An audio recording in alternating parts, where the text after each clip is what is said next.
General banking sector की बात कर लेते हैं थोड़ी सी। ऑब्वियसली ग्लोबली जब इंटरेस्ट रेट्स बढ़ रहे हैं तो उससे डिपॉजिट रेट्स पर प्रेशर आ गया है। पिछले जब पहली इंटरेस्ट रेट हाइक की स्ट्रीम आई थी तो उसमें एडवांस के जो रेट्स थे, लेंडिंग रेट्स को बैंकों ने बढ़ाया था, and now obviously they are fighting for deposits, so now deposit rates भी बढ़ रहे हैं और एडवांस के रेट्स जो हैं वो अब इतनी तेजी से ऊपर जा नहीं पा रहे बिकॉज बहुत स्ट्रॉन्ग कंपटीशन आ गया। और कुछ एनालिस्ट का कहना है कि शायद क्रेडिट एपेटाइट भी थोड़ी सी इस लेवल पर आके अब उस मैग्नीट्यूड से ग्रो ना करे जिस मैग्नीट्यूड से ग्रो करी थी। सो जो छोटे बैंक्स हैं या जो मीडियम साइज बैंक्स हैं उनके लिए थोड़ी सी ये सिचुएशन टफ होती जा रही है। आपकी क्या स्ट्रैटेजी है to survive in this lean period and उसके बाद ग्रो फ्रॉम देयर ऑन? वही जी, आपको you always have to find a market niche for yourself. We are very comfortable in terms of deposit growth. वो जब आपके सामने रिजल्ट्स आएंगे June 30th, they will speak for themselves.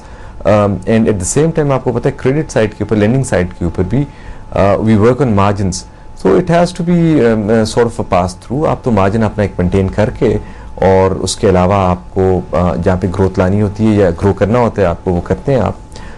और जो नीशेस में हम काम कर रहे हैं we fairly comfortable in those niches. Primarily there is lot of room to grow there credit wise and rate wise. किन निशेस में आप सबसे ज्यादा कंसंट्रेट आपने किया है इस क्वार्टर में जो गुजर गया, जिसके नताइज आएंगे और आने वाले क्वार्टर्स के लिए क्या आपकी स्ट्रैटेजी है? किन निशेस में सबसे ज्यादा कंसंट्रेट करेंगे आप? स्पेसिफिकली प्रोडक्ट्स का बताइए। And also the last time you were here आपने कहा था कि कुछ नए रेवोल्यूशनरी किस्म के एग्रीकल्चर प्रोडक्ट्स ला रहे हैं, लाइफ स्टॉक रिलेटेड भी। तो क्या वो डेवलप हो गए हैं और have you started offering them या if there in the pipeline? क्या डेवलपमेंट है उनमें? बहुत ज़्यादा डेवलपमेंट आ गई हुई जी। हमने लाइफ स्टॉक सेक्टर के अंदर काफ़ी ग्रोथ आ रही है। Lot is in the pipeline as we speak, lot is happening. और एग्रीकल्चर के अंदर, प्योर एग्रीकल्चर के अंदर काफ़ी ग्रोथ आई है। डाउन स्ट्रीम एग्रीकल्चर के अंदर खुसूसन बहुत ज़्यादा ग्रोथ आई है और इसलिए काफ़ी प्रोडक्ट्स आए हैं जो reacting to the needs of the people of various segments जो कि क्रिएट किए गए हैं बैंक के अंदर। द आइडिया देखिए जी, basically the idea is, management का आइडिया ये होता है कि आपकी वैल्यू, इन्वेस्टर वैल्यू बढ़ानी है, ओनर्स वैल्यू बढ़ानी है इसके अंदर। Eight the same time you ensure, because it's a very highly leverage business, तो उसे बड़े आराम से चलाना होता है, बड़े कंजर्वेटिवली चलाना होता है। तो ये बैलेंस आपने ड्रॉ करके काम चलाना होता है और ये माशाल्लाह इंशाल्लाह we should be able to prove it through our results in times to come जी। तो the idea is to be able to give a good result year after year और हमारा रिजल्ट हमेशा नॉर्थवर्ड हेडिंग होना चाहिए। तो इंशाल्लाह we will try and maintain that trend जी। that's great. I mean, theoretically that's an excellent answer अमीर साहब, लेकिन मेरा सवाल वहीं पे खड़ा है, कौन सी स्पेसिफिक नीश है और कौन से स्पेसिफिक प्रोडक्ट्स हैं जिनकी आप बात करें? I mean, theoretically everything you said I agree with.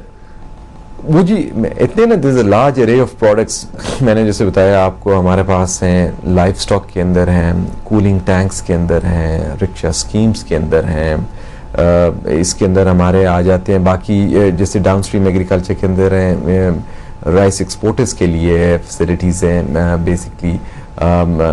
इसी तरह लार्ज स्केल फार्मर्स के लिए हैं, स्मॉल स्केल फार्मर्स के लिए हैं। तो it's a blend of things. जो प्रोडक्ट्स हमारे आए हैं, नए प्रोडक्ट्स हमारे आए हैं फर्टिलाइजर वालों के लिए, पेस्टिसाइड वालों के लिए, ये हमने स्ट्रक्चर्ड प्रोग्राम्स और प्रोडक्ट्स बनाए हैं, केटर किए हैं, जिनकी ग्रोथ आ रही है फिलहाल रोज वालों के लिए। बिल्कुल, हम हमीश खान साहब से हमारी बातचीत जारी रहेगी। फिलहाल हम चलते हैं ब्रेक की तरफ। मुख्तलिफ प्रोडक्ट्स के बारे में, मुख्तलिफ प्रोडक्ट्स को उन्होंने आइडेंटिफाई किया, all the way from fertiliser to farming, rice export से लेकर rickshaw schemes, life stock scheme, माफ कीजिएगा स्कीम्स। तो इन तमाम में से किन में सबसे ज्यादा ग्रोथ एक्सपेक्ट कर रहे हैं और क्या इस तरह के जो पोर्टफोलियो होते हैं लोन्स के, are they more risky? If they are, what steps will bank of Punjab have to take? इन तमाम चीजों में बात करेंगे राइट आफ्टर दिस ब्रेक। देखते रहिए।